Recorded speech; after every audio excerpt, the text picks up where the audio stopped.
ಧಾರವಾಡ ನಗರದ ಪ್ರತಿಷ್ಠಿತ Kittel college ಆವರಣದಲ್ಲಿ ಗುತ್ತಿಗೆದಾರನಿಗೆ ಬಿಲ್ ಬಿಡುಗಡೆ ಮಾಡದಿರುವುದನ್ನು ಖಂಡಿಸಿ ಸಮತಾ ಸೇನಾ ವತಿಯಿಂದ ಪ್ರತಿಭಟನೆ. ಗುತ್ತಿಗೆದಾರನಿಗೆ ಬಾಕಿ ಬಿಲ್ ತಕ್ಷಣ ಬಿಡುಗಡೆ ಮಾಡುವಂತೆ ಆಗ್ರಹಿಸುತ್ತಾ ಪ್ರತಿಭಟನಾಕಾರರು ಕಾಲೇಜು ಆಡಳಿತ ಮಂಡಳಿಯ ವಿರುದ್ಧ ಘೋಷಣೆಗಳು ಕೂಗಿದರು. ಕೆಲವು ಹೊತ್ತುಗಳ ಕಾಲೇಜು ಆವರಣದಲ್ಲಿ ಗದ್ದಲಮಯ ವಾತಾವರಣ ನಿರ್ಮಾಣವಾಗಿತ್ತು. ಗುತ್ತಿಗೆದಾರ ತಮ್ಮ ಬಿಲ್ ಬಿಡುಗಡೆ ಆಗದೆ ಸಾಲದ ಒತ್ತಡದಿಂದ ಮಾನಸಿಕವಾಗಿ ಹತಾಶೆಗೊಂಡಿದ್ದಾರೆ. ಅವರು ವಿಷ ಸೇವಿಸಲು ಮುಂದಾದಾಗ ಸ್ಥಳದಲ್ಲಿದ್ದ ಪೊಲೀಸ್ ಸಿಬ್ಬಂದಿ ಅವರ ಕೈಯಿಂದ ವಿಷದ ಬಾಟಲಿಯನ್ನು ಕಸಿದುಕೊಂಡು ಅನಾಹುತವೊಂದು ತಪ್ಪಿದಂತಾಗಿದೆ. ಗುತ್ತಿಗೆದಾರ ಸಾಲದ ಒತ್ತಡದಿಂದ ಮನೆ ಬದಲಾಯಿಸಬೇಕಾದ ಪರಿಸ್ಥಿತಿ ನಿರ್ಮಾಣವಾಗಿದೆ. ನಾನು ಅಬ್ದುಲ್ಲಾ ಬಡಬಡೆ ಅಂತ, ಧಾರವಾಡ ರಹವಾಸಿ. ನಾನು ಸಿವಿಲ್ ಇಂಜಿನಿಯರು ಹಾಗೂ ಗುತ್ತಿಗೆದಾರ. ನಾನು ಕಿಟಲ್ ಕಾಲೇಜಿನಲ್ಲಿ ಸುಮಾರು 2014ರಿಂದ 2020ರವರೆಗೆ ಇಲ್ಲಿ ಕೆಲಸ ಮಾಡಿದ್ದೀನಿ. ಇದೆಲ್ಲ ಕಾಣ್ತಾ ಇರೋದು ಎಲ್ಲ ಬಿಲ್ಡಿಂಗುಗಳು, ಸುಮಾರು 7-8 ಬಿಲ್ಡಿಂಗ್ಗಳು ನಾನು ಕಟ್ಟಿದ್ದೇನೆ ಇಲ್ಲಿ. 2020 ಲಾಕ್ಡೌನ್ ಆಯಿತು. ಆ ವೇಳೆಯಲ್ಲಿ ಶಾಲಾ ಕಾಲೇಜುಗಳು ಬಂದಿತ್ತು, ನನ್ನ ಕೆಲಸನೂ ಬಂದಾಯಿತು. ಸೆಕೆಂಡ್ ಲಾಕ್ಡೌನ್ ಆದಮೇಲೆ ನಾನು ಮತ್ತೆ ಕೆಲಸ 2 ತಿಂಗಳ ಸ್ಟಾರ್ಟ್ ಮಾಡಿದೆ. ನಾನು ಸೆಪ್ಟೆಂಬರ್ 29 ಮಟ್ಟ ಕೆಲಸ ಮಾಡಿದೆ. ಆಗ ಇಲ್ಲಿ ಪ್ರಿನ್ಸಿಪಾಲ್ ಇದ್ದ ಡಾರ್ಲಾ ಲಾರ್ಜಸ್ ಅಂಥೇಳಿ ಅವರು ಪೊಲೀಸ್ ಸಿಬ್ಬಂದಿಗೆ ಕರೆದು ನನ್ನ ಕೆಲಸ ಬಂದ್ ಮಾಡಿಸಿ ಪೊಲೀಸ್ ಸ್ಟೇಷನ್ ಕರೆದೊಯ್ದು ಅಲ್ಲಿಂದ ಹಿಡಿದ ಇಲ್ಲಿವರೆಗೆ 6 ವರ್ಷ ಆಯಿತು. 6ನೇ ವರ್ಷ ರನ್ನಿಂಗ್ ಇದೆ. ಇಲ್ಲಿವರೆಗೂ ನನಗೆ ದುಡ್ಡು ಕೊಡಲಿಕ್ಕೆ ಸತಾಯಿಸ್ತಿದ್ದಾರೆ. ಆಮೇಲೆ ಇಲ್ಲಿ ಪ್ರಿನ್ಸಿಪಲ್ ಇಲ್ದಾಗ CSI ಕಾಲೇಜ್ ಇದ್ದ ಕಮಲಾ ಢವಳೆ ಅಂಥೇಳಿ ಅವರಿಗೆ ಪ್ರಿನ್ಸಿಪಲ್ ಮಾಡಿದರು. ಅವ್ರಿಗೆ ಯಾಕೆ ಮಾಡಿದರು? ಅವಾಗ ಇವ್ರಿಗೆ ನೇಮಕ ಯಾಕೆ ಮಾಡಿಲ್ಲ? ಅವರಿದ್ದಾಗ ಅವ್ರು ನನಗೆ ಕರೆದ್ರೆ 2 ತಿಂಗಳು ಅಡ್ಡಾಡಿಸಿ ಏನಂದ್ರು, ಈಗೇ ಕೊಡ್ತೇವೆ, ಬೆಳಗ್ಗೆ ಕೊಡ್ತೇವೆ, ಸಂಜೆಗೆ ಕೊಡ್ತೇವೆ ದುಡ್ಡು. ಇವರು 5 ವರ್ಷದಲ್ಲಿ ಕೊಡೋಂಗಿಲ್ಲ ಅಂತ ಒಂದು ದಿವಸ ಹೇಳಿಲ್ಲ ನನಗೆ ದುಡ್ಡು. 65 ಲಕ್ಷ ರೂಪಾಯಿ ನನಗೆ ಕೊಡಬೇಕು. 6 ವರ್ಷ ಆಯಿತು, ಕೊಡ್ತೇನೆ ಅಂತ ಹೇಳಿದ್ದು. ಅವ್ರೇನು ಮಾಡ್ತಾ ಇದ್ದಾರೆ, 4 ಜುಲೈ 2025ರಂದು ನನಗೆ ಕರೆದ್ರು. ನನಗೂ ಸುಮಾರು 50-60 ಜನ ಬಂದ್ವಿ. ಅವರೇ ಫೋನ್ ಮಾಡಿ ಕರೆದಿರೋದು, ಬನ್ನಿ ನಿಮ್ಮ ಬಗ್ಗೆ ಏನು ಚರ್ಚೆ ಮಾಡೋಣ ಅಂತೇಳಿ. ಬಂದು ಅಲ್ಲೇ ಚರ್ಚೆ ಮಾಡಿ ಎಲ್ಲರೂ ಸಮ್ಮುಖದಲ್ಲಿ ಪೊಲೀಸ್ ಸಿಬ್ಬಂದಿನೂ ಇದ್ದರು. ಅವರೇ ಕಂಪ್ಲೇಂಟ್ ಮಾಡಿ ಕರೆದಿರೋದು, ನಮಗೂ ಕರೆದಿರೋದು ಅವರೇ, ಪೊಲೀಸ್ಗೂ ಕಂಪ್ಲೇಂಟ್ ಮಾಡಿ ಕರೆದಿರೋದು ಅವರೇ. ಕರೆದು ಅಲ್ಲಿ ಅವರೆಲ್ಲರೂ ಸಮ್ಮುಖದಲ್ಲಿ ಏನು ಹೇಳಿದರು, ಇಲ್ಲ ಇವತ್ತು ಶುಕ್ರವಾರ ದಿವಸ ಇತ್ತು, ಅದೇ ದಿವಸ ಶುಕ್ರವಾರ 4 ಜುಲೈ ಅವ್ರೇನಂದ್ರು, ಸ್ಯಾಟರ್ಡೆ ಎಕ್ಸಾಮ್ ನಡೀತಾ ಇದೆ, ಸಂಡೇ ದಿವಸ 6ನೇ ಜುಲೈಗೆ ನೀವು ಬರ್ರಿ, ನಾವು ನಿಮಗೆ ಕರಿತೀವಿ. ಇಂಜಿನಿಯರ್ ಇಲ್ಲಿ, ನಿಮ್ಮ ಇಂಜಿನಿಯರ್ ಇಲ್ಲಿ, ನಮ್ಮ ಇಂಜಿನಿಯರ್ ಇಲ್ಲಿ. ಇದು ನಾನು ಹೇಳ್ತಾ ಇರೋದು ಎಲ್ಲ ಆನ್ ರೆಕಾರ್ಡ್ ಇದೆ. ಆ ದಿವಸ ನಾವು ಬಂದಿರೋದು 10 ಗಂಟೆಯಿಂದ 1 ಗಂಟೆ ಮಟ್ಟ ಆನ್ ರೆಕಾರ್ಡ್ ಮಾತಾಡಿದ್ದೀವಿ, ಆನ್ ರೆಕಾರ್ಡ್ ಇದೆ. ಅವ್ರೇನಂದ್ರು, ಬಂದು 6 ಜುಲೈಗೆ ಈ ಬಿಲ್ಡಿಂಗ್ ಎಲ್ಲ ಕೆಲಸ ಮಾಡಿದಿರೋದು ಎಲ್ಲ ಮೆಜರ್ಮೆಂಟ್ ಮಾಡೋಣ. ಆ ಮೆಜರ್ಮೆಂಟ್ ಮಾಡಿ ನಾವು ಅವ್ರ ಕಡೆ ರೆಕಾರ್ಡ್ ಇದ್ದಿದ್ದು ನನಗೆ ಕೊಟ್ಟಿರೋದು 88 ಲಕ್ಷ ರೂಪಾಯಿ ಕೊಟ್ಟಿದ್ದಾರೆ. 88 ಲಕ್ಷ ನಿಮ್ಮ ಮೆಜರ್ಮೆಂಟ್ ಮಾಡಿದ ಮೇಲೆ ಅದರಲ್ಲಿ ಡಿಡಕ್ಟ್ ಮಾಡೋಣ. ನೀವು ಕೊಡೋದಾದ್ರೆ ನೀವು ಕೊಡಬೇಕು, ನಾವು ಕೊಡೋದಾದರೆ ನಾವು ಆನ್ ಟೇಬಲ್ ಕೊಡ್ತೇವೆ ಅಂತ ಹೇಳಿದ್ದಾರೆ. ಆವಾಗಿಂದಲೇ ಹಿಡಿದು ಇವತ್ತು ಈ ಡೇಟ್ ಮಟನು ಟಿಲ್ ಡೇಟ್ ಮಟನು ನನಗವರು ಮಾತಾಡ್ತಾ ಇಲ್ಲ, ಫೋನ್ ಮಾಡಿದರೆ ವ್ಯವಸ್ಥೆ ಇಲ್ಲ, ನಾನು ಬಂದರೆ ನನಗೆ ಮಾತಾಡಿಸ್ತಾ ಇಲ್ಲ. ಮತ್ತೆ ಹೋಗಿ ಟೌನ್ ಪೊಲಿಟಿಷನ್ಗೆ ಕಂಪ್ಲೇಂಟ್ ಕೊಟ್ಟಿದ್ದಾರೆ. ನಾನು ಹೋದೆ, ಸಿಪಾಯಿ ಸಾಹೇಬರು ಕರೆದು, ಕಾಡದೇವರ ಸಾಹೇಬರಿದ್ದರು, ನಾನು ಹೋದೆ, ಮಾತಾಡಿದೆ. ಅವ್ರ ಸಮ್ಮುಖದಲ್ಲಿ ಇವ್ರಿಗೆ ಹೇಳಿದೆ, ನಾನು ಇವರೆಲ್ಲರೂ ಕಳ್ಳರಿದ್ದಾರೆ, ಇವರ ನಾನು ರೊಕ್ಕ ತಿಂತು ಕುಂತಿದ್ದಾರೆ ಅಂತ ಹೇಳಿದೆ. ಅವ್ರು ಬೆಳಗ್ಗೆ ಕರೆದ್ರು, ಮರನೇ ದಿವಸ ಇವ್ರು ಬರಲಿಲ್ಲ. ಅಲ್ಲಿಂದ ಕಮಿಷನರಿಗೆ ಒಂದು ಪೆಟಿಷನ್ ಹಾಕಿದ್ರು. ಅಲ್ಲಿಂದ ಮತ್ತೆ ನಾನು ಟೌನ್ಗೆ ಎನ್ಕ್ವೈರಿ ಬಂತು. ನಾನೇ ಅಲ್ಲಿ ಹೋಗಿ ಮಾತಾಡಿ ಪೊಲೀಸ್ ಕಮಿಷನರ್ಗೆ ಭೇಟಿ ಇದೆ. ಅವ್ರೇನಂದ್ರು, ನನಗೆ ಕರೆದ್ರು, ಇವ್ರಿಗೂ ಕರೆದ್ರು. ಇವ್ರು ಅಲ್ಲೇನೂ ಬಂದಿಲ್ಲ. ಈಗ 3 ದಿವಸದಿಂದ ಮಾತಿದ್ದು, 3 ದಿವಸಲೇ ಅವ್ರು ಕರಿತಾ ಇದ್ದಾರೆ, ಅವ್ರು ಬರ್ತಾ ಇಲ್ಲ, ಅವ್ರಿಗೂ ಕಿಮ್ಮತ್ತಿಲ್ಲ ಇವರಿಗೆ. ಅದಕ್ಕಾಗಿ ನಾನು ಈಗ ಎಲ್ಲ ಸಂಘಟನೆದವ್ರು ಕರ್ಕೊಂಡು ಅವ್ರ ಕೈ ಕಾಲು ಹಿಡಿದ, ನನ್ನ ಹೆಂಡತಿ, ನನ್ನ ಮಕ್ಕಳೇ, ಇವರೆಲ್ಲ ನನ್ನ ಮಕ್ಕಳು, ಇವ್ರು ನನ್ನ ಮಕ್ಕಳು, ಇನ್ನೂ ಸಣ್ಣ ಮಕ್ಕಳಿದ್ದಾರೆ. ನಾನು ಇವರೆಲ್ಲರನ್ನು ಕೂಡ ಇಲ್ಲೇ ಬಂದು ಕುಂತಿರೋದು ಅಂತಂದ್ರೆ ನನ್ನ ಉದ್ದು ತಂದೆ ತಾಯಿ ಇದ್ದಾರೆ.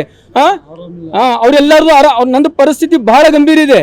ನನ್ನ ಪರಿಸ್ಥಿತಿ ಹೇಗಿದೆ ಅಂದ್ರೆ, ನಾನು ದುಡಿದು ತಿನ್ನಲಿಕ್ಕೂ ನನಗೆ ಆಗ್ತಾ ಇಲ್ಲ. ಈಗ ಇವರೆಲ್ಲ ಆ ಥರ ಮಾಡಿದ್ದಾರೆ. ಯಾಕಂದ್ರೆ ನಾವು ದುಡ್ಡು ಕೊಡೋದಿದೆ, ಲೇಬರ್ಸಿಗೆ ಕೊಡಬೇಕು, ಮಟೀರಿಯಲ್ದವ್ರು ಕೊಡಬೇಕು. ನಾ ಇಂಟ್ರೆಸ್ಟ್ಲೇ ರೊಕ್ಕ ತೊಗೊಂಡಿದ್ದೀನಿ. ಅವ್ರು ಬಂದು ಮನಿದಲ್ಲಿ 10 ಮನಿ ಚೇಂಜ್ ಮಾಡ್ತಾ ಇದ್ದೀನಿ. ನಾನು ಅವ್ರಿಗೆ ನನ್ನ ಮಾರಿ ತಪ್ಪಿಸಿ ನಾ ಏನು ಮಾಡಲಿ?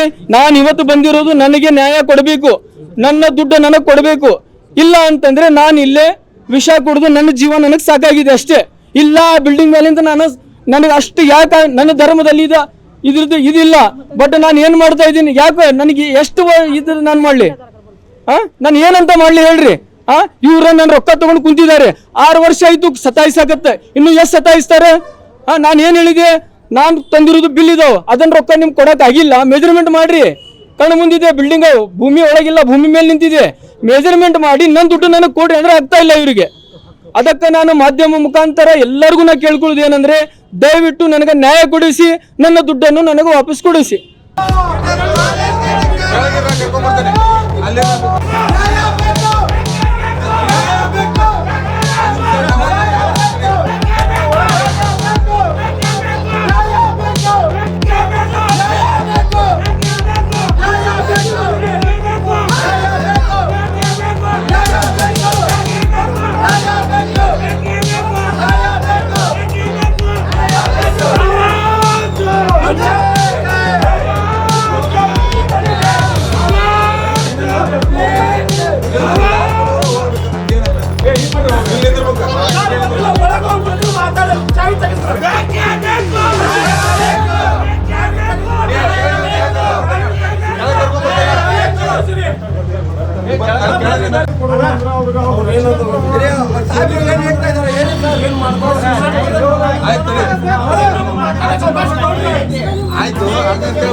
ಪ್ರತಿಭಟನೆ ಉದ್ದೇಶ ಏನಂದರೆ ಇವತ್ತಿನ ದಿವಸ ಒಂದು ಬಡ ಕುಟುಂಬದವರು ನಿಂತ್ಕೊಂಡು ಈ ಕೆಲಸ ಮಾಡಿ ಒಂದೇನೋ ಆಸೆಪಟ್ಟು ಒಂದು ಇಂಜಿನಿಯರ್ ಆಗಿ ಕೆಲಸ ಮಾಡಿ ಪೂರ ಬಿಲ್ಡಿಂಗನ್ನು ನಿಲ್ಲಿಸ್ತಾರಂದರೆ ಆ ಬಿಲ್ಡಿಂಗನ್ನು ನಿಲ್ಲಿಸಿ ಕೆಲಸ ಆಗೋ ಮಟ್ಟನೂ ಕೆಲಸ ದುಡಿಸ್ಕೊಂಡು ಈಗ ಇಲ್ಲಿರುವಂಥ ಪ್ರಿನ್ಸಿಪಲ್ ಆ ದುಡ್ಡನ್ನು ಏನು ನುಂಗಿ ನೀರು ಕುಡಿದಿದ್ದಾರೆ ಗೊತ್ತಿಲ್ಲ, ಏನು ಅದನ್ನು ಏನು ಮಾಡಿದಾರೆ ಗೊತ್ತಿಲ್ಲ, ಯಾಕೆ ಅವ್ರು ಬರ್ತಾಯಿಲ್ಲ, ಯಾಕೆ ಅವ್ನು ಲೆಕ್ಕ ಮಾಡ್ತಾಯಿಲ್ಲ ಅರ್ಥ ಆಗ್ತಾಯಿಲ್ಲ.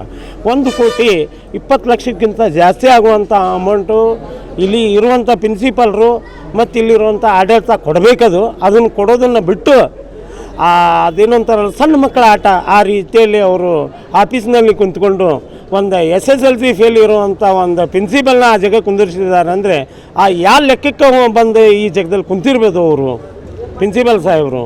ಅಂಥ ಪ್ರಿನ್ಸಿಪಲ್ಗೆ ಇವತ್ತಿನ ದಿವಸ ಒಂದು ದೊಡ್ಡ ಮರ್ಯಾದೆ ಕೊಟ್ಟು ಒಂದು ದೊಡ್ಡ ಇದನ್ನು ಕೊಡುವಂಥ ಲೆಕ್ಕ ಆಗಿದೆ. ಆದರೆ ಇಂಥ ಪ್ರಿನ್ಸಿಪಲ್ ರೊಕ್ಕ ನುಂಗುವಂಥ ಪ್ರಿನ್ಸಿಪಲ್ನ ಈಗ ಇಲ್ಲಿ ಕುಂದಿರಿಸಿದ್ರೆ ನನಗೂ ಗೊತ್ತಿದ್ದಿಲ್ಲ. ಇವತ್ತಿನ ದಿವಸ ಇಲ್ಲಿ ಬಂದಿರುವಂಥ ಎಲ್ಲ ದಲಿತ ಸಂಘಟನೆ ಮುಖಂಡರು ಹೇಳಿದಾಗ ನನಗೆ ಗಮನಕ್ಕೆ ಬಂತು. ನಾವು ಇಲ್ಲೇ ಧಾರವಾಡದಲ್ಲಿ ಇದ್ದಂಥವ್ರು ನಮಗೆ ಗೊತ್ತಿಲ್ಲ. ಯಾಕಂದ್ರೆ ಎಂಥ ದೊಡ್ಡ ಜನರು ಇಲ್ಲಿ ಇದ್ದಾರೆ, ಭಾಳ ದೊಡ್ಡ ಜನರು ಇವರು. ಇಂಥ ಜನರಿಗೆ ಆ ಸೀಟ್ನಲ್ಲಿ ಕುಂದ್ರಾಕ ಅವ್ರಿಗೆ ಒಳ್ಳೆಯದು ಇದನ್ನು ಇಲ್ಲೋ ತಪ್ಪು ನನಗೆ ಗೊತ್ತಿಲ್ಲ. ಆದರೆ ವಿಷಯ ಇಷ್ಟು, ಬಡ ಕುಟುಂಬದ ಅವ್ರು ಕೊಡುವಂಥ ದುಡ್ಡನ್ನು ಕೊಡಬೇಕು, ಕೊಟ್ಟ ಕಾಸು ಅವ್ರದ್ದೇನು ಕ್ಲಿಯರ್ ಮಾಡಬೇಕು.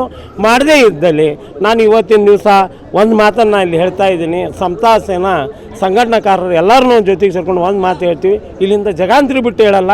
ಇವತ್ತು ಸಾಂಪೇಕವಾಗಿ ಎಲ್ಲರೂ ಕುಂತ್ಕೊಂಡು ನಾವು ಬರೀ ಧರಣಿ ಸತ್ಯಾಗ್ರಹ ಮಾಡ್ತೀವಿ, ನಾಳೆಯಿಂದ ಉಪವಾಸ ಸತ್ಯಾಗ್ರಹ ಮಾಡಬೇಕಾಗತ್ತೆ. ಇಲ್ಲದೇ ಇದ್ದರೆ ಇವರು 7 ಮೆಟ ಕಾಕಿ ದಾರಿಗಳನ್ನು ತೊಗೊಂಡು ಬಚಾವಾಗ್ತಾರೆ, ನನಗೆ ಗೊತ್ತಿಲ್ಲ. ಅವ್ರು ನ್ಯಾಯ ಕೊಡಿಸ್ಲಿಕ್ಕೆ ನಾವು ಎಲ್ಲೇ ಹೋರಾಟಕ್ಕಿದ್ರು ಅವರು ಡಿಪಾರ್ಟ್ಮೆಂಟ್ನವ್ರು ಬರಲೇಬೇಕು, ನಿಂದಿರಲೇಬೇಕು. ಯಾವುದೇ ಗಲಾಟೆ ಆಗಲಾರ್ದಂಗೆ ಲ್ಯಾಂಡ್ ಆರ್ಡರನ್ನು ಕಾಪಾಡೋದು ಅವ್ರ ಧರ್ಮ. ಅವ್ರು ಮಾಡ್ತಾ ಇದ್ದಾರೆ, ಅವ್ರಿಗೆ ನಾವು ಸ್ಪಂದಿಸ್ತಾ ಇದ್ದೀವಿ.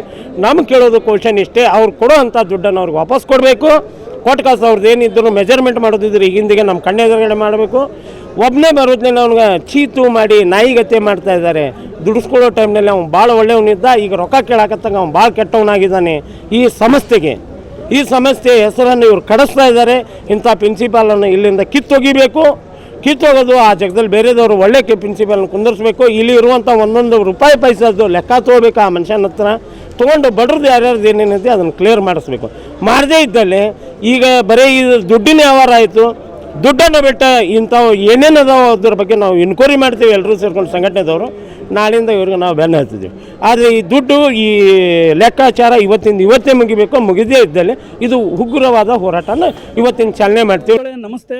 ಇವತ್ತು ತಮ್ಮ ಪತ್ರಿಕೆ ಮಾಧ್ಯಮದವರಿಗೆ ಏನು ಹೇಳಕ್ಕೆ ಇಷ್ಟಪಡ್ತೀವಿ ಅಂದರೆ, ಈ ಭಾಗದ ಅಬ್ದುಲ್ ಬಡಬಡೆ ಎಂಬ ಮುಸ್ಲಿಂ ಸಮುದಾಯದ ಒಬ್ಬ ಬಡ ಕುಟುಂಬ ಗುತ್ತಿಗೆದಾರನ ಈ ಸಂಸ್ಥೆಗೆ 2 ಬಿಲ್ಡಿಂಗ್ ಕಟ್ಟಿರ್ತಾರೆ. ಲಾಕ್ಡೌನ್ ಟೈಮಲ್ಲಿ ಸುಮಾರು 4 ರಿಂದ 5 ವರ್ಷಗಳಾದರೂ ಸಹ ಅಲ್ಲಿಂದ ಇಲ್ಲಿವರೆಗೂ ಇವರು ಗುತ್ತಿಗೆದಾರನ ಅಮೌಂಟ್ ಪೇಮೆಂಟ್ ಕೊಡದೆ ಕಿರಿಕಿರಿ ಮಾಡುವಂಥ ಕೆಲಸ ಆಗ್ತಿದೆ. ಇವತ್ತು ಅವ್ರ ಕುಟುಂಬ ಬೀದಿಗೆ ಬಂದಿದೆ. ಸುಮಾರು ಸಲ ನಾವು ಸಂಘಟನೆ ಕಡೆಯಿಂದ ಅವರಿಗೆ ಆಡಳಿತ ಮಂಡಳಿಗೆ ಮೆಮೊರಂ ಕೊಟ್ಟಿದ್ದೀವಿ, ಆಮೇಲೆ ಕಮಿಷನರ್ ಸಾಹೇಬರಿಗೆ ಕಂಡಿದ್ದೀವಿ. ಆದರೂ ಸಹ ಇವರು ಯಾವತ್ತೂ ಕಿವಿ ಕೊಡದೆ ಇವರಿಗೆ ಬಡ ಗುತ್ತಿಗೆದಾರ ಅಬ್ದುಲ್ ಬಡಬಡಿಗೆ ಕೊಡಬೇಕಾದ ಹಣವನ್ನು ಇವತ್ತು ಆ ಕುಟುಂಬ ಬೀದಿಗೆ ಬಂದಿದೆ. ಹಾಗಾಗಿ ವಿಷ ಕುಡಿದು ಸಾಯುವಂಥ ಪರಿಸ್ಥಿತಿಯಲ್ಲಿ ಇವತ್ತು ಆ ಕುಟುಂಬ ಬಂದಿದೆ. ಹಾಗಾಗಿ ಎಲ್ಲ ನಮ್ಮ ದಲಿತ ಸಂಘಟನೆಯ ಸಹೋದರಗಳು, ಎಲ್ಲ ದಲಿತ ಸಮಾಜದ ಸಂಘಟನೆ ಒಕ್ಕೂಟದಲ್ಲಿ ಇವತ್ತು ಆ ಕುಟುಂಬಕ್ಕೆ ನ್ಯಾಯ ಕೊಡಿಸಲೇಬೇಕ ಒಂದು ನಿಟ್ಟಿನಲ್ಲಿ ನಾವು ಇವತ್ತೆಲ್ಲ ಕೈ ಜೋಡಿಸಿದ್ದೀವಿ. ಹೆಸರು ರಾಜೇಶ್ ಹೆಗಡೆ ಅಂತ, ಬಳ್ಳಾರಿ ಜಿಲ್ಲೆಯ ಸಂಡೂರು ತಾಲೂಕು ಅಧ್ಯಕ್ಷರು, ದಲಿತ ಸೇನೆ ರಾಮವಿಲಾಸ್ ಸಂಘಟನೆ. ಈ ಒಂದು ಕಿಟಲ್ ಕಾಲೇಜಿನಲ್ಲಿ ವಿವಿಧ ದಲಿತ ಪರ ಸಂಘಟನೆಗಳು ನಮ್ಮ ಅಣ್ಣವರಾದ ಅಬ್ದುಲ್ ಬಡಬಡೆ ಇವರಿಗೆ ಕಿಟಲ್ ಕಾಲೇಜ್ ಸಂಸ್ಥೆ ಭಾಳ ಘೋರ ಅನ್ಯಾಯ ಮಾಡಿದೆ. ಏನು ಘೋರ ಅನ್ಯಾಯ ಮಾಡಿದೆ ಅಂತಂದ್ರೆ, ಇವರು ಸಾಕಷ್ಟು ಈ ಬಿಲ್ಡಿಂಗ್ 3 ಬಿಲ್ಡಿಂಗು 4 ಬಿಲ್ಡಿಂಗ್ಗಳನ್ನು ತಮ್ಮ ಖರ್ಚಿನಲ್ಲಿ ಆಯಿತು, ಸಂಸ್ಥೆಯಿಂದ ಬರುವಂಥ ಇಲಾಖೆಯಿಂದ ಬರುವಂಥ ಅನುದಾನ ಆಯ್ತು ತೊಗೊಂಡು 3 ಬಿಲ್ಡಿಂಗ್ ಮಾಡಿ ಇವರು ಒಂದು ವೈಯಕ್ತಿಕವಾಗಿ ದುಡ್ಡನ್ನು ಸಹ ಈ ಒಂದು ಸಂಸ್ಥೆಗೆ ಹಾಕಿ ಇವರಿಗೆ ಬಿಲ್ ಮಾಡುವ ಸಂದರ್ಭದಲ್ಲಿ ಸಾಕಷ್ಟು ಕಿರುಕುಳ ಕೊಡ್ತಾ ಇದ್ದಾರೆ. ಇವರಿಗೆ ಸತತ 3 ರಿಂದ 4 ವರ್ಷ ನಮ್ಮ ಸಂಘಟನೆ ಪರವಾಗಿ ಎಲ್ಲರೂ ಇವ್ರಿಗೆ ಮನವಿ ಮಾಡಿಕೊಂಡ್ರು. ಕಿಟಲ್ ಕಾಲೇಜ್ ಸಂಸ್ಥೆ ಪ್ರಿನ್ಸಿಪಾಲ್ರು ಮತ್ತು ಆಡಳಿತ ಮಂಡಳಿದವರು ಯಾವುದೇ ರೀತಿಯ ಇವರಿಗೆ ಕಿಮ್ಮತ್ತು ಸತ್ಯ ಕೊಡಲಂಗ ಇವ್ರನ್ನ ಅಬ್ದುಲ್ ಅವ್ರನ್ನ ರೋಡಿಗೆ ಬರುವಂಥ ಕೆಲಸನ ಈ ಒಂದು ಕಿಟಲ್ ಕಾಲೇಜ್ ಸಂಸ್ಥೆ ಮಾಡಿದೆ. ಈ ಬಡ ಒಂದು ಹೊರಗುತ್ತಿಗೆ ಆದಂಥ ನಮ್ಮ ಅಬ್ದುಲ್ ಅವರಿಗೆ ಈ ನಮೂನೆ ಕಿರುಕುಳ ಕೊಟ್ಟಂಥ ವಿಷಯ ತಿಳಿದ ನನಗೆ ಭಾಳ ಘೋರ ಅನ್ಯಾಯ ಅನ್ನಿಸ್ತಕತ್ತೈತಿ. ಯಾಕಂತಂದ್ರೆ ನಮ್ಮ ಸಂಘಟನೆಯದವರು, ನಮ್ಮ ವಿವಿಧ ದಲಿತ ಪರ ಸಂಘಟನೆ ಒಕ್ಕೂಟದವರು ಎಲ್ಲರೂ ಇವತ್ತು ಸಾಂಕೇತಿಕವಾಗಿ ಸಿಂಪಲ್ಲಾಗಿ ನಾವು 30 ರಿಂದ 50 ಜನ ಬಂದಿದ್ದೇವೆ. ಬರುವ ದಿನಮಾನದಲ್ಲಿ ನಾವು ಉಗ್ರವಾದ ಹೋರಾಟವನ್ನು ಪ್ರತಿ ಜಿಲ್ಲೆ ಮತ್ತು ತಾಲೂಕಾದ್ಯಂತ ಈ ಒಂದು ಕಿಟಲ್ ಸಂಸ್ಥೆಯ ವಿರುದ್ಧ ನಮ್ಮ ಹೋರಾಟವನ್ನು ಹಮ್ಮಿಕೊಂತೀವಿ. Thank you. ಲಕ್ಷ್ಮಣ ಅರ್ಚಲ್ವಾದಿ, ಬಾಬಾ ಸಾಹೇಬ್ ಅಂಬೇಡ್ಕರ್ ದಲಿತ ಸಂಘರ್ಷ ಸಮಿತಿಯ ಜಿಲ್ಲಾ ಪ್ರಧಾನ ಕಾರ್ಯದರ್ಶಿ. Kittel science college principal. ನನ್ನ ಹೆಸರು professor Stanley Peters, principal Kittel science college, Dharwad. ಇವತ್ತು ದಲಿತ ಸೇನೆಯವರು ಇಲ್ಲೇನು ಬಂದು ದೊಡ್ಡ ಗಲಾಟೆ ಮಾಡಿದ್ರು. ಈ MA ಬಡಬೇಡಿ ಅನ್ನುವಂಥವ್ರು ಅವ್ರದ್ದೊಂದು ಗುಂಪು ಕಟ್ಕೊಂಡು ಇದೇ ಕಾಲೇಜ್ನಲ್ಲಿ ಇದೇ ಪ್ರಿನ್ಸಿಪಲ್ ಚೇಂಬರ್ನಲ್ಲಿ ಬಂದು ಅವ್ರ ಒಳಗೆ ಬಂದು ಮಾತಾಡ್ತೀವಿ ನಿಮ್ಮ ಬಗ್ಗೆ, ಅದ್ರ ಬಗ್ಗೆ ದುಡ್ಡು ಕೊಡೋದಿದೆ, ನಮಗೆ ನಾವು ಡಿಸ್ಕಷನ್ ಮಾಡಬೇಕು ಅಂತ ಹೇಳಿ ಪ್ರಿನ್ಸಿಪಲ್ರಿಗೆ ಫೋನ್ನಾಗ ಕೇಳಿನ ಸಲುವಾಗಿ ಪ್ರಿನ್ಸಿಪಲ್ ಅವರು ಬರ್ರಿ ಇಲ್ಲೇ ಡಿಸ್ಕಷನ್ ಮಾಡೋಣ, ನೀವು 1-2 ಮಕ್ಕಳು ಬರ್ರಿ ಅಂತ ಹೇಳಿದ ಸಲುವಾಗಿ ಅವರು ಒಂದು 20-25 ಮಂದಿ ಗುಂಪು ತೊಗೊಂಡು ಬಂದು ಇಲ್ಲಿ ಒಳಗೆ ಬಂದು ಕುಂತು ಎಲ್ಲ ಬಂದು ಪ್ರತಿಭಟನೆ ಮಾಡಿದರು. ಜುಲೈ 4ನೇ ತಾರೀಕಿಗೆ ಪ್ರತಿಭಟನೆ ಮಾಡಿ ನಮಗೆ ದುಡ್ಡು ಬೇಕು, ನೀವು ಕನ್ಸ್ಟ್ರಕ್ಷನ್ ಮಾಡಿ ದುಡ್ಡು ಕೊಟ್ಟಿಲ್ಲ ಅಂಥೇಳಿ ಅವರು ಪ್ರತಿಭಟನೆ ಮಾಡಿದ ಸಲುವಾಗಿ ಅವತ್ತು ಎಲ್ಲ ಸ್ಟಾಫ್ ನಾವೆಲ್ಲರೂ ಇದ್ದೀವಿ. ಆಮೇಲೆ CSI ವಾಣಿಜ್ಯ ಮಹಾವಿದ್ಯಾಲಯದ ಪ್ರಾಚಾರ್ಯ ಅವರು ಇದ್ದರು, ಮೇಡಮ್ ಅವರು. ಸೊ ಎಲ್ಲರೂ ಕೂಡಿ ಅವ್ರು ಏನು ಹೇಳಿದ್ರು ಅಂದರೆ, ನಾವು ಮ್ಯಾನೇಜ್ಮೆಂಟ್ಗೆ ಕನ್ಸಲ್ಟ್ ಮಾಡ್ತೀವಿ, ನಿಮ್ಗೆ ಎಷ್ಟು ಕೊಡಬೇಕು ನಾವು ಕೊಡಬೇಕು ಅಥವಾ ಅವ್ರು ಕೊಡಬೇಕು ಅಂತ ಹೇಳಿ ನಾವು ಮ್ಯಾನೇಜ್ಮೆಂಟ್ ಡಿಸ್ಕಸ್ ಮಾಡಿ ಅದ್ರ ಮೆಜರ್ಮೆಂಟ್ ತೊಗೊಂಡು ಅದ್ರದ್ದು ಎಸ್ಟಿಮೇಟ್ ಮಾಡಿ ಕೊಡ್ತೀವಿ ಅಂತ ಹೇಳಿ ಡಿಸ್ಕಸ್ ಮಾಡಿ ಒಂದು ಮ್ಯಾನೇಜ್ಮೆಂಟ್ ಅಪಾಯಿಂಟ್ಮೆಂಟ್ ತೊಗೊಂಡು ನಾವು ಮಾಡ್ತೀವಿ ಅಂತ ಹೇಳಿದೆವು. ಹೌದು, ಮ್ಯಾನೇಜ್ಮೆಂಟ್ ಪರ್ಮಿಷನ್ ತೊಗೊಂಡು ನಾವು ಎಸ್ಟಿಮೇಟ್ ಮಾಡಿ ಕೇಳ್ತೀವಿ ಅಂತ ಹೇಳಿದೆವು. ಆದರೆ ನಮ್ಮ ಮ್ಯಾನೇಜ್ಮೆಂಟ್ದು ಡಿಸ್ಕಷನ್ ಪ್ರಕಾರ ಅವ್ರಿಗೆ ಏನಾಗಿದೆ ಅಂದರೆ, MA ಬಡಬಡಿ ಅವರಿಗೆ ಮೊದಲಿನ ಪ್ರಿನ್ಸಿಪಲ್ ಅವರು ಒಂದು ವರ್ಕ್ ಆರ್ಡರ್ ಕೊಟ್ಟಿದ್ರು, ಕೆಲಸ ಕಾಮಗಾರಿ ಮಾಡಲಿಕ್ಕೆ ಒಂದು ವರ್ಕ್ ಆರ್ಡರ್ ಕೊಟ್ಟರು. ಆ ವರ್ಕ್ ಆರ್ಡರ್ ಕಾಪಿ ಇಲ್ಲಿದೆ, ಅದರಲ್ಲಿ 45 ಲಕ್ಷ ರೂಪಾಯಿದು ವರ್ಕ್ ಆರ್ಡರ್ ಇದೆ. ಆದರೆ ಆಡಿಟೆಡ್ ಸ್ಟೇಟ್ಮೆಂಟು ಅವ್ರಿಗೆ ಹೋಗಿದ್ದು ದುಡ್ಡು ಎಷ್ಟಿದೆ ಅಂತ ಹೇಳಿ ಆಡಿಟೆಡ್ ಸ್ಟೇಟ್ಮೆಂಟ್ ಪ್ರಕಾರ ಎಲ್ಲ ಟೋಟಲ್ ಲೆಕ್ಕ ಮಾಡಿದರೆ ಟೋಟಲಿ 1,58 ಲಕ್ಷ ರೂಪಾಯಿ ಅವರಿಗೆ ದುಡ್ಡು ಕೊಡಲಾಗಿದೆ. ಆದರೂ ಅವರು ನಮ್ಗೆ ಇನ್ನೂ 65 ಲಕ್ಷ ಬೇಕು ಅಂತ ಹೇಳಿ ಅವರು ಪ್ರತಿಭಟನೆ ಮಾಡ್ತಾ ಇದ್ದಾರೆ. ಅದ್ರ ಬಗ್ಗೆ ನಾವು ಪೊಲೀಸ್ ಕಮಿಷನರ್ ಅವರಿಗೆ ಜುಲೈ 14ನೇ ತಾರೀಕಿಗೆ ಪೊಲೀಸ್ ಕಂಪ್ಲೇಂಟ್ ಕೊಟ್ಟಿದ್ದೇವೆ. ಪೊಲೀಸ್ ಕಂಪ್ಲೇಂಟ್ ಕೊಟ್ಟ ಮೇಲೆ ಅವರು ಅದ್ರ ಜೊತೆ ಎಲ್ಲ ಡಾಕ್ಯುಮೆಂಟ್ಸ್ ಕೂಡ ನಾವು ಕೊಟ್ಟಿದ್ದೇವೆ.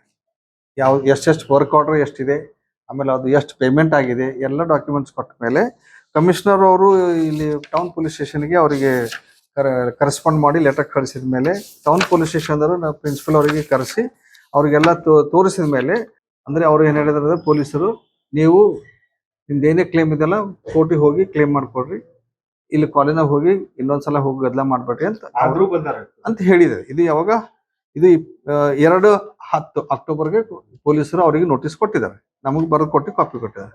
ಆದರೂ ಕೂಡ ಇವತ್ತು ಮತ್ತೆ ಏನು ಮಾಡಿದ್ದಾರೆ ಅಂದರೆ, ಅವರು ಒಂದು ಗುಂಪು ಕಟ್ಕೊಂಡು ಬಂದು ಕೆಳಕೊಂದು ಪ್ರತಿಭಟನೆ ಮಾಡಿ ನಮಗೆ ಇದು ದುಡ್ಡು ಕೊಡಬೇಕು, ಇಲ್ಲಾಂದ್ರೆ ನಾವು ಹೋಗೋದಿಲ್ಲ ಅಂತ ಪ್ರತಿಭಟನೆ. ನಾವು ಪೊಲೀಸ್ ಸ್ಟೇಷನ್ಗೆ ಕಾಂಟ್ಯಾಕ್ಟ್ ಮಾಡಿದ್ವಿ. ಪೊಲೀಸರು ಇನ್ಸ್ಪೆಕ್ಟರ್ ಅವರು ಏನಂತ ಹೇಳಿದ್ರೆ ಅಂದರೆ, ನೀವು ನಿಮ್ಮ ಮ್ಯಾನೇಜ್ಮೆಂಟ್ ಕನ್ಸಲ್ಟ್ ಮಾಡಿಕೊಂಡು ಒಂದು ಸೊಲ್ಯೂಷನ್ ಬರ್ರಿ, ನಾವು ನಿಮಗೆ ಪ್ರೊಟೆಕ್ಷನ್ ಕೊಡ್ತೀವಿ, ಬಟ್ ಸೊಲ್ಯೂಷನ್ ನೀವು ಮಾಡ್ಕೊರಿ ಅಂತ ಹೇಳಿದ್ರು. ಅದಕ್ಕೆ ನಾವು ಅಧ್ಯಕ್ಷರಿಗೆ ಕಾಂಟ್ಯಾಕ್ಟ್ ಮಾಡೋಕ್ಕೆ ಪ್ರಯತ್ನ ಮಾಡಿದ್ವಿ. ಅವರು ಔಟ್ ಆಫ್ ಕಂಟ್ರಿ ಇದ್ದ ಸಲುವಾಗಿ ನಾವು ಅವ್ರಿಗೆ ಏನು ಹೇಳಿದ್ವಿ ಅಂದರೆ, ಇವತ್ತು ಅಧ್ಯಕ್ಷರು 18ನೇ ತಾರೀಕು ಬರ್ತಾರೆ, ಬಂದಿದ್ದೆ ನಾವು ನಿಮ್ಗೆ ಅವ್ರಿಗೆ ಭೇಟಿ ಮಾಡಿ ನಿಮಗೆ ಭೇಟಿ ಆಗಲಿಕ್ಕೆ ನಿಮ್ಮ ಜೊತೆ ಸಂಪರ್ಕ ಅಂದರೆ ಒಂದು ಡಿಸ್ಕಷನ್ ಮಾಡಲಿಕ್ಕೆ ನೀವು ಅನುವು ಮಾಡಿಕೊಡ್ತೀವಿ ಅಂತ ಹೇಳಿ ಒಂದು ಅಗ್ರಿಮೆಂಟ್ ಬರ್ಕೊಟ್ಟಿವಿ, ಒಂದು ಲೆಟರ್ ಬರ್ಕೊಟ್ಟಿವಿ. ಈ ಘಟನೆಯ ಕುರಿತು ಕಾಲೇಜಿನ ಪ್ರಾಂಶುಪಾಲರು ಪ್ರತಿಕ್ರಿಯೆ ನೀಡಿದ್ದು, ಈ ವಿಷಯವನ್ನು ಆಡಳಿತ ಮಂಡಳಿ ಮಟ್ಟದಲ್ಲಿ ಪರಿಶೀಲಿಸಿ ಕ್ರಮ ಕೈಗೊಳ್ಳುವುದಾಗಿ ತಿಳಿಸಿದ್ದಾರೆ. ಯಾವ ರೀತಿ ಕ್ರಮ ಕೈಗೊಳ್ಳುತ್ತಾರೆ ಎಂದು ಕಾದು ನೋಡಬೇಕಾಗಿದೆ.